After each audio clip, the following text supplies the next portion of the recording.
pirmahan na nako ang executive order, no? So naa na diri. So we are now open para sa private sector kung kinsa tong gusto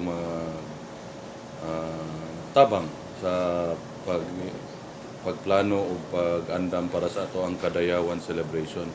And ang celebration, by the way, will be a simple celebration and Thanksgiving because we want Davaoenos, no, to concentrate more on the issues concerning our Lumads and our Muslim brothers and sisters.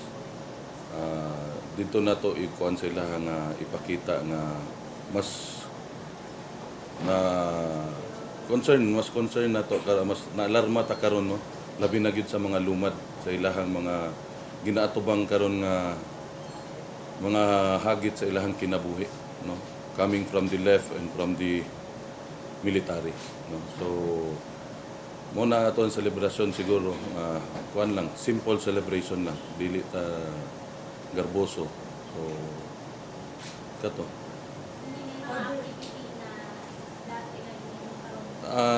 tanaw na to, no, atong i-concentrate more na ma-identify na to ato syempre ato i-present gihapon ang culture sa ato ang mga Lumads, no, pero dili na ingon anak kagarboso sama sa mga niaging Kadayawan, no. Kay importante ma-inform na to o makit-an sa mga tao, no, ang plight sa mga Lumads nato diri sa Dakbayan o sa kasikwit na mga na syudad.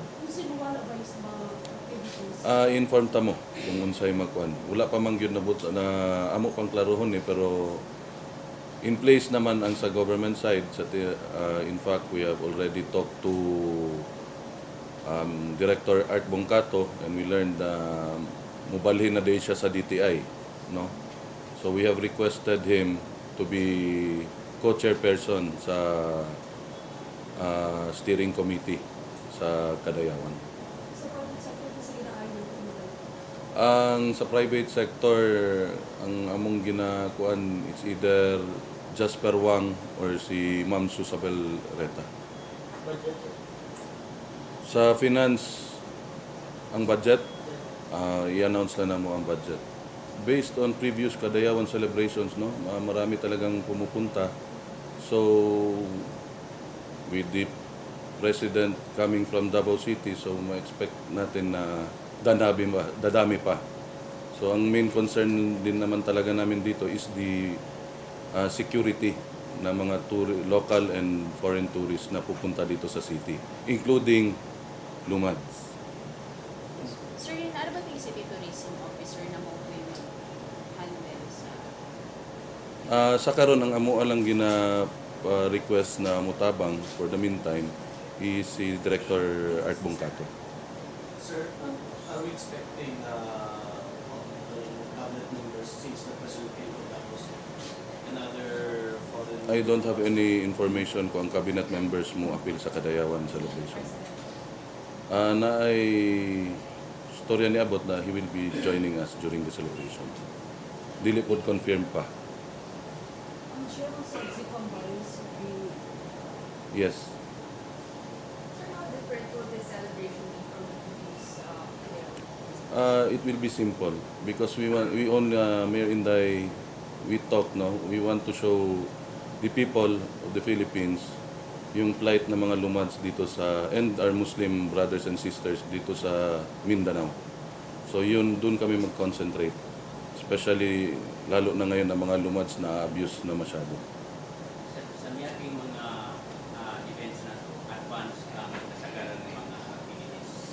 Pagkakaroon mga kanong sa yung start ng mga events Nigawas naman ang executive order, sir. So, as soon as possible, ato nang actually in place naman ang naa sa private sector.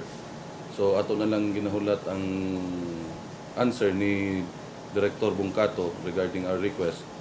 Then, pagkahuman na, most probably today or tomorrow, magsugod na sila for the planning sa Kadayawan celebration. Pero wala na ito ang Kadayawan Foundation. Amo pa na storyahan ni Mayor Inday. Kaya daghang kay COA rules na sundon. Sir, if ever na dili mo sugod si Sir Art, yun sa yung next option natin. Ako. Ako. Sir, just like what happened before, sir, can we get one vote, another vote, It entirely depends on the Kadayawan Execom, no? If niya ato punta naon ang security para ano.